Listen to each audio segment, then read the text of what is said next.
Hey everybody, let's see if this will work. I'm Trine Weiss-Mikkelsen. I'm coming to you from Montreal on a beautiful summer evening here. I'm a wellness coach and a yoga therapist specializing in women's health, and especially in menstrual health and fertility and creativity. It all fits together.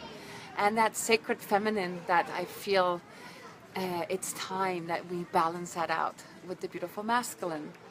And so what I've been doing this week, and you might have been following me, is that I have been testing out a menstrual cup, and in particular the Diva cup. And there's many different kinds of brands out there, but this is what my health store had to offer, so that's what I took. And I've been working with menstrual health for a long time, and most importantly, my own menstrual health. I've been suffering from endometriosis for almost 17 years now. So my personal journey and my journey as a coach for women and as a yoga teacher has slowly merged and come together. And that sense of getting closer to my period and understanding my body and my womb and the blood naturally obviously led me to finding other ways of dealing with my bleeding than tampons, which if you have endometriosis is not a nice feeling. And also the pads and the toxins that are in some of these products. So finding a natural way to support myself. So the Diva Cup is something that I've been wanting to do for a while, for years, and yet I've been scared, again, because I've experienced so much pain during my menstruation over the years that idea of taking up even more space in my body with something sort of the size of a small egg seems scary and complicated. So it took me a while. Anyway, I did it this week, and for those of you who followed me, you know it's been a bumpy ride, but also super exciting. So there's a few things that I just want to share. I've gotten a lot of questions from women out there asking me things like, isn't it really messy? How does it work when you're in a public toilet? Like, how long does it take to get the hang of putting it in and taking it out? And all those things are true, yes. And at the same time, for me, having that ability to get even closer to my body and to my blood and seeing how the blood changed shapes and colors and odor throughout the week, seeing how I treated my body, how much water I was drinking, what I was eating was reflecting in my blood, and just feeling my blood and holding it and being able to, as you've seen, play around with it. I did a face mask, which was amazing, and I had to cross my own boundaries and have some fun with it. It's all part of a beautiful new relationship that I find. So first of all, question number one, is it messy? And yes and no. I don't have a problem with blood in general, so in that sense that's not a problem. But I've only really been doing putting the cup in and taking it out in my own bathroom. Now if I was to do it in a public toilet, I would probably wait a few cycles before going there and getting more the hang of how I can take it out and put it in without getting too messy. But yeah, I mean, in the beginning, the first few days I bleed a lot. The cup was full, literally to the brim. So this is the cup that I was using. And as you can see, it is quite large. So on the first few days, just after a few hours, it was like to the top. And the way it works is that you need to literally, as the cup is sitting like this, in your womb, you got to be able to get in and get your fingers enough to pinch it so you can release that suction to take it out. So your hands will get messy. Also, if it's very full, and you might end up pinching high up, there might be leakage. So that's, a personal choice, I guess. I was right next to, my sink. I couldn't wash it out, wash my hands. And I didn't have a problem with it. It made me feel closer to myself, and I kept reminding myself that it was a really natural part of being a woman. Now, putting it in took a while. For me, I really realized that it was important for me to be alone. So, I had my husband, or like we have roommate, if like I knew she was like about to come in, or if, my daughter was running in and out, I was getting nervous, which literally my body was feeling, and things got, was tightening up, and it was more complicated. I was trying to, the rest of my household, roommates.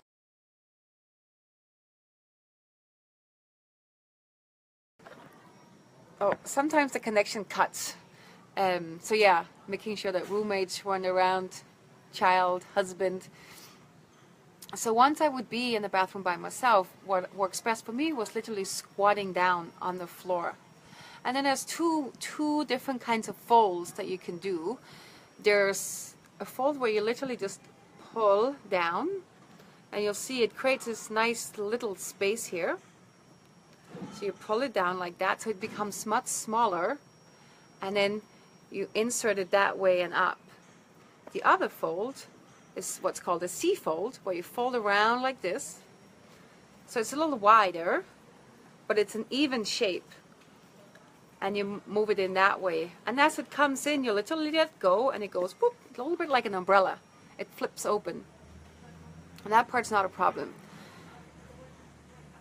What I first thought was really hard was that I had this idea that my cervix was going straight up, which is not.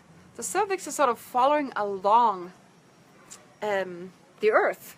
So if you have your front of your body here, the cervix is moving in this direction, sort of like that, not straight up. If you try and go straight up, you're gonna hit a bone. So that took a little bit of navigating and understanding exactly the anatomy of the cervix and how it all fits together. So that was an interesting little experiment. So, but once I got the hang of it, then for me, the pinch fold, where you pinch down and start with a smaller piece, slowly guiding it in and up, letting go, was what worked best for me. But you want to move back and forth with that. The part that I found was difficult and still feels a little bit uncomfortable, not painful, but uncomfortable, is when you take it out, because as you put it in, it's a quite small, no matter how well you do it, it's a small little piece.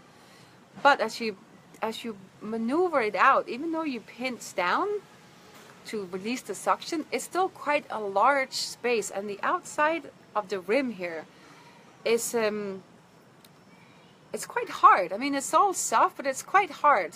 So that's a big piece to start moving out, and I felt that I could feel that edge moving through my cervix and out, and I was always like, is this gonna hurt? It's gonna hurt.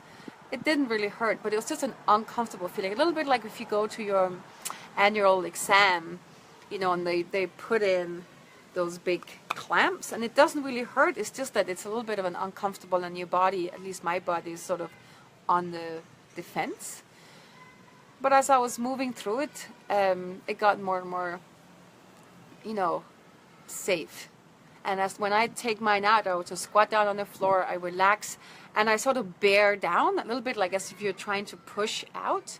For those of you who've given birth, you know that feeling of the push. So as soon as you bear down, it sort of naturally pushes things out, and you can easily grab it. And there's this little pit at the end, which you can just hold on to. I know some women cut it off because it starts getting irritating. It doesn't bother me at all. So again, you want to work it, and there's different kinds, like I said in the beginning. There's many different kinds of products like this. Some are softer, some are smaller, some are larger. So it really is to find the right fit. What else? The biggest surprise for me was that once the cup is actually in there and it sits well, you can't feel it at all. And there's a real sense of freedom, of not having to worry about having a pad or a tampon or, like, you know, a cloth there's not that extra. It feels that it's just a regular normal day, and to know that my body is being supported by something that's clean and toxin free, and that nothing is being like held up there. And another thing is that the top of the cervix is there's this little muscle that closes, and this is closing, so everything is sort of, even if you do like a headstand and you move around, or you know, you do jumping, it's all between the top of your cervix and the muscle there, and the bottom of this, everything has been held in there. So there's like, I feel like I was working together with my body. It also brought in a lot of conversation in my family, which I really loved, and it, like I said in the beginning, brought on that deeper connection to myself and to my blood, and to really see the effect, like on a simple thing like water, how if I drank less water, the blood would clot more up, when I drank a lot of water, it would get more red and fluid. And I have been teaching this in my yoga classes, how water is so important. And and how the clotting that we sometimes feel and can create a lot of cramping is highly related to how much water we drink and the flow, literally the flow that we help support. And I could see that very easily and see how, you know, the blood changes throughout the week, understanding how much blood actually comes out and seeing the texture of the blood, like that at some days it was really stringy and gooey, other days it was much more like blood, and seeing how what I know as theory about how the menstrual blood is about 50% blood, but that is all these others to the intermediate lining. It's lots of iron, of course. And like I was mentioning when I did the face mask, it's got a lot of stem cells in there. This is literally the lining, like the white in an egg, right? It's the lining that when an egg comes down, develops in that lining, and everything that the egg needs to develop into the beginning of a human being is in that lining. So there's a lot of food, you know, in there, and a lot of real deep nourishment. And so when I did the face mask, it was quite incredible how my skin felt after, how it, not just the surface, but I felt like the underneath, the heat that I was feeling that day because I was extra stressed, got calmed down, and there was a real softness to it and a real feeling nourished, literally, in my cells. And it got really tight, you know, like some face masks, as they dry, the clay ones, you feel like you can't move, everything's really tight. The same thing happened, it dried up and got tight really fast. And there was almost like a natural tightening of the skin. And the color, like normally if you have blood that you cut your finger and blood comes out, once it dries, it goes that sort of like a brownish color, right? But menstrual blood, it has this deep, deep, dark red color that doesn't change. Even when it dries up, or even if you paint with it or draw with it, the color stays that deep red color. The color that we often connect to our heart, you know, that deep red heart color. Or in yoga, to the root chakra. It's a very passionate, empowering color. And that's what I felt this week has been. Very empowering, very freeing. It's been fun. I felt like an explorer within my own body, within my own boundaries, my belief systems, the culture that I am in, you know, breaking those boundaries, you know, around me and inside me, and really understanding that if I'm to really honor the feminine in me, the sacred feminine in the universe, in honoring Mother Earth, I need to start with the very basics of my own body and my own blood, and the blood that gives life. And yeah, I'm doing a lot of because I'm processing as I'm talking, so sorry about that. I'm very aware of that. Really, try it. Tell me about it. Allow yourself to have some fun and break those boundaries and bring together, coming back to that sense of honoring, of caring, and being really deliberate in how you care for yourself. And explore that inner richness and that power, physically and emotionally, mentally, spiritually, that we have as women as we cycle through the month. If you have any questions, please let me know. If you want to catch up on the other videos that I do on a weekly basis, you can find them here on the video on my Facebook page, or go to trineweismikkelsen.com. I'll put a link and you can see they're all there. It's all free. So please share with me, let me know, you know, what this brings up in you, how it makes you feel, what it makes you think. Even if you're totally against it, I'd love to hear it. So good night from Montreal. Take care. Bye-bye.